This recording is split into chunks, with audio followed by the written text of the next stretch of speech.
I see that Hiya is back in the business of building armies. Here's your look at the Hiya toys. This is the G.I. Joe Exquisite Mini Cobra Trooper.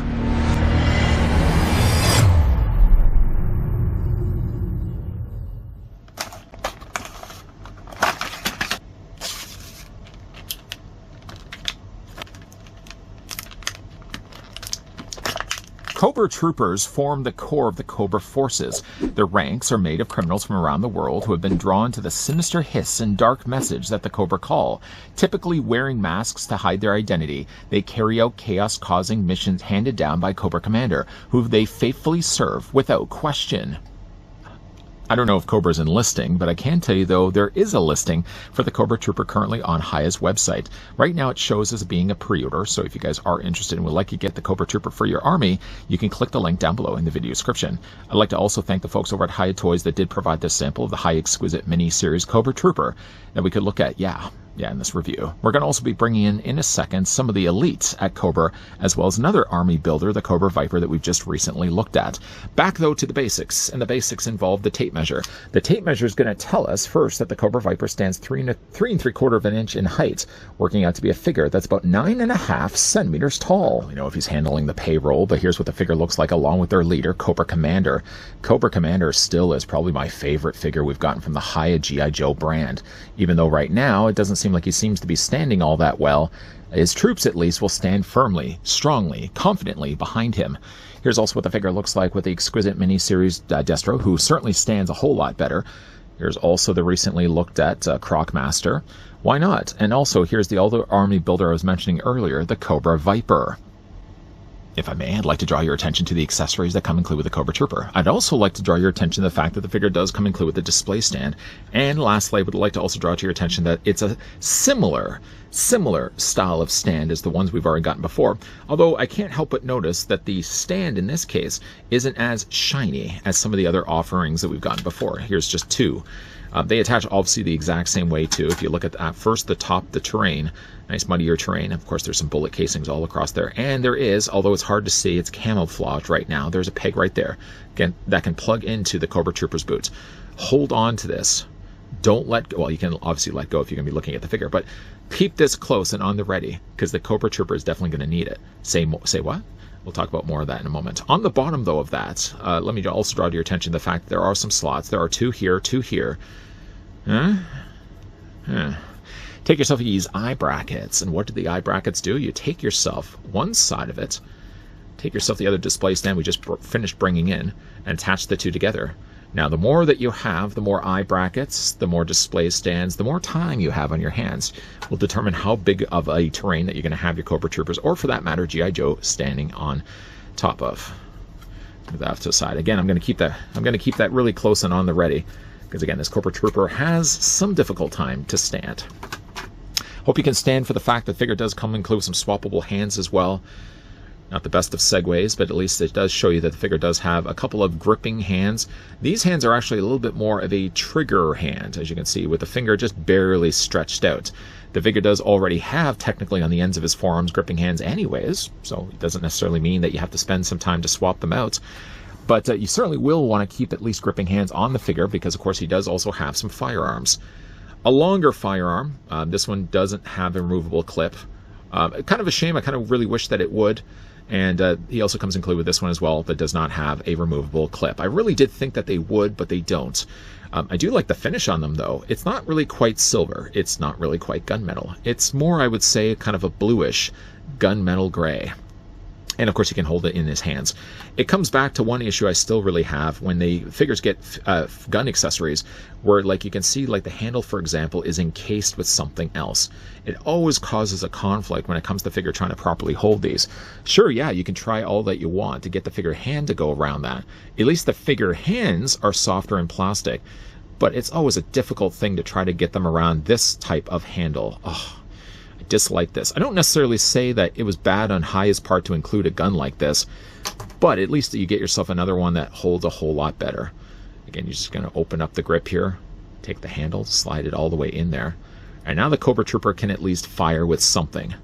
He can actually technically fire with other things as well, because the figure has holstered on either side of his leg 2 pistols, a pair of pistols.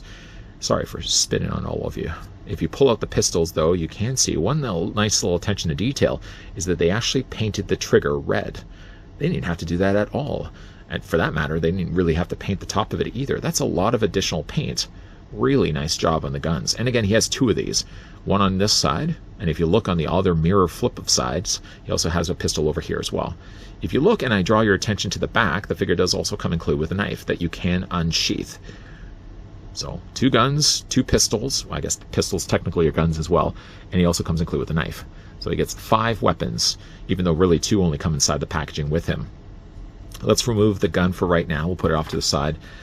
One thing, though, that's kind of cool about the Cobra Trooper, even though he really doesn't have a backpack, he has at least storage for those guns. If you look on the back of his SWAT vest, he's got holes and holes. So you take yourself the pegs that are on the back of the guns, and you just plug them in place. Now, realistically, I don't really know how this would have worked on a human being. I mean, if you can think of like a pack, sure enough, you could say, okay, well, a gun straps onto that. Okay, that's maybe a little too ridiculous. Let's flip flip this around. Put the gun on this side, so at least the handle stock is on the top. Take this one and do the same on this side as well. There we go. That looks a little bit more manageable. He's never really going to be able to sit down. Sit inside of a tank, forget about that. Sit inside of a cafeteria to get his lunch. No way, no how. But at least there's storage. I just don't know how realistically that would attach onto a human's body. Maybe it's magnetic. Maybe they clip it in place. But at least it does do the job of keeping the guns out of the way so he can at least go about his business. Let's do the business, though, of removing the guns right now. Put it off to the side and get a closer look at the Cobra Trooper. There is one thing, really, that also is removable in the Cobra Trooper, and that is his helmet. So you can take that off as well. It's a softer plastic. Didn't really involve much force at all to remove the helmet, and just pops in place. Does it survive the Blizzard's test? It does. The helmet's not going to go anywhere. I overall like the look of the Cobra Trooper. I gotta say, to be honest with you, there's one thing that's not, well, there's 2 things that really isn't working for me. It's the color of the blue, and it's the fact that he does also have camo print. Now, some may like that on their Cobra Troopers. Obviously, for the sense of blending in, it may do a better job than if it was just a regular blue. But I think first that the blue is way too pastel. It's much lighter, though, as you can see on the top of the helmet. It's much darker of that blue as you get a little bit further down, and it's even darker still when you look at the rest of the figure's body. I just don't know if I like the blue. I would have preferred if it was more of a darker blue. I mean, even though really technically the Cobra Viper has a very shared similar blue, the Cobra Viper actually comes across a little bit more of a metallic finish, or like more of a silverish blue. If you're looking, though, at the two, between the two, I think still I like the Cobra Viper a little bit more. This camo print, again, just isn't really working for me. If it works for you, that's you, but I just think, though, that it draws more attention away from the character. I really, again, always like the classic look of the Cobra Trooper. I think, really, that there's so much stuff already going on with the figure, with the body armor, with the guns, with the belt, obviously, there. Shoulder pads, he's got the elbow pads there on the side. He's something to protect also his forearms. I just think by having all this already on the figure's body, adding on top of it, then, camo print, makes the figure, I think, too excessively busy. It's just, again, my personal opinion. I do like the Cobra logo. I think that that's nicely done. It's large, it's embossed, or it's certainly raised on top of the armor. It looks really good, too. Again, I do like the look of the SWAT armor, which, again, does have the holes on the back of his body. This peg, oh, that peg actually belonged to the gun. I'm going to have to just put it off to the side over here. Yeah, overall, I think it looks good. Of course, it does also have peg holes in the bottoms of the figure's feet. Do keep that in mind. Do keep that in mind. We'll come back to that in a second. The only thing, again, I would probably changed myself is I would have removed the camo, and I also would have just darkened the color of the blue. Other than that, though, I do think that the look of the Cobra Trooper looks nice, just with a few additional tweaks. I think the mask is also done really well there, too. It takes the idea of what a Cobra Trooper would initially have been, where a mask covers over the front of his face or the front of his mouth, kind of gives him at least, again, more of a SWAT look to him. For the figure's posability, now, here's one thing that I have an issue with, is his ankles. Some of these ankles, unfortunately, though, just by the way that they're designed, he has these flaps over top of the tops of his boots. They can't, unfortunately, cause the figure to stand better than what he does. When you feel like you push the figure's feet up all the way, you can see that they start to drop down. And it causes, though, the figure not to have a completely flat foot. And I have standing issues when I get this guy to go on display. I mean, of course, there is always the go-to of having display stands. So you just attach that onto the figure's feet. There's the peg right there. It can plug onto the bottom of the figure's feet. Display it that way. But on his own, I find there's a real issue getting that. Oh, now that he's doing it, of course, now in this review. But I had an issue really getting the Cobra Trooper to stand. Sometimes it does help what I'm doing right now to bend the feet outward. So instead of having them looking straight out, you kind of bend them out this way. And that sometimes causes the figure to stand a little bit better. And see right now, it's more just a balancing act than anything else. Anyways, though, for the Cobra Trooper's articulation, the head's going to be on a ball joint, so it allows the head to move up and down. I mean, of course, if I get my blasted thumb out of the way, the head rotates all the way around as well. As you are, though, rotating the head, you'll find periodically that you pop off the helmet, but at least it just pops friction forced in place. The upper torso is going to be on a ball joint. The ball joint is pretty more difficult to move just because, unfortunately, the way that they designed it, the SWAT vest goes right into the belt. It's all seams as one piece. So as you're trying to like move everything around, you really feel like there's a lot of stuff getting in your way. Normally, I would have really been able to say that there's a ball joint at the top of the torso and that there's also a secondary ball joint at the base of the abdomen.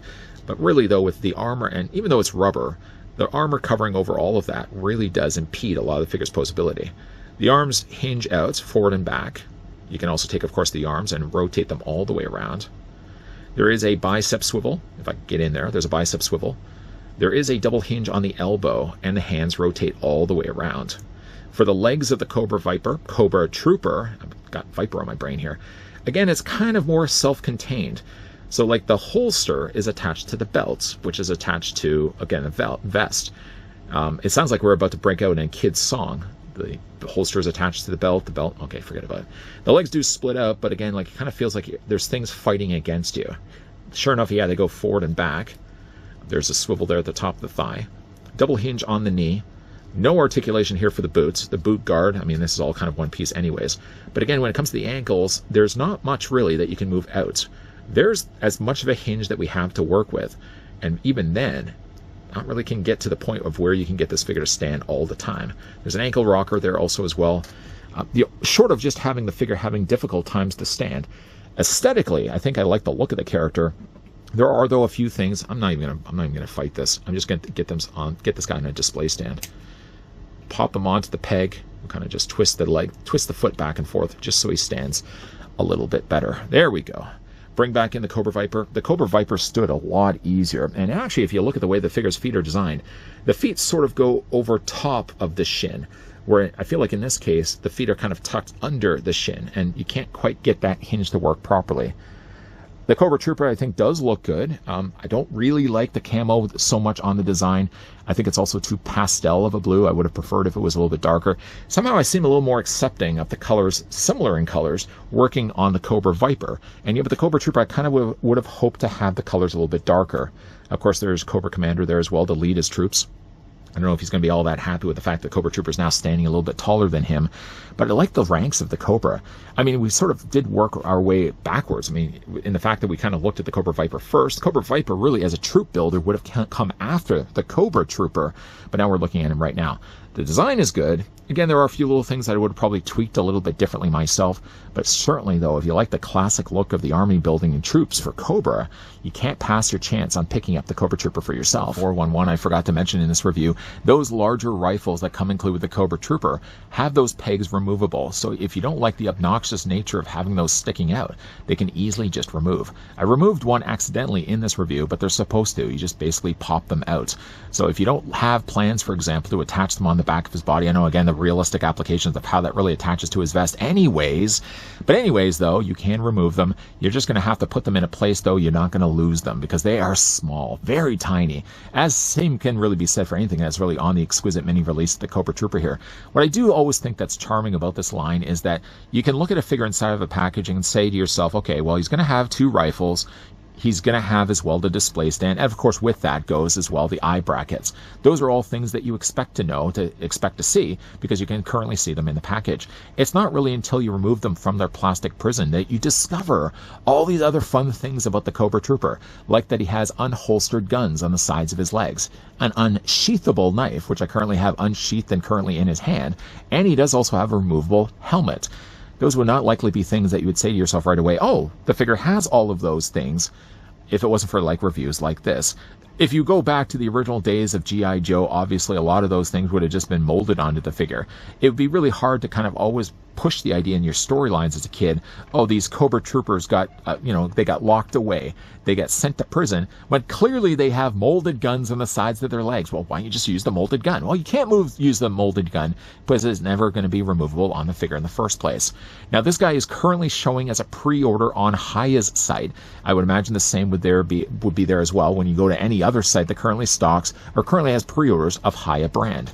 Again, a big thank you to the folks over at Hiya Toys that did provide this sample of the brand new Exquisite mini-series, Cobra Trooper, that we had the chance to have a look at in this review.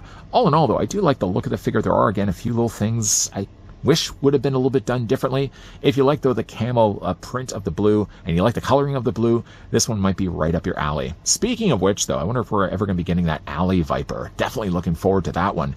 But again, like, if you guys did enjoy this video, you can do it a solid and throw it a like. If you guys want to stick around for more, so I hope so. Thank you. Thank you for the person that yelled at in the back of the crowd. By the way, though, too, you can, as always, you can hit the subscribe. You can turn on the bell. That tells YouTube that you are interested in the content you're currently seeing here on this channel. But if you still need a fix and you're asking yourself, hey, I'm new here, does this guy always post stuff for Hiya Toys? That will answer your question by popping up at the very end of this video, a playlist. You can check out all the other things I've looked at Hiya Toys in the past, in the present, the right now, and in the future as well. As always, guys, thanks for watching. See you guys next time.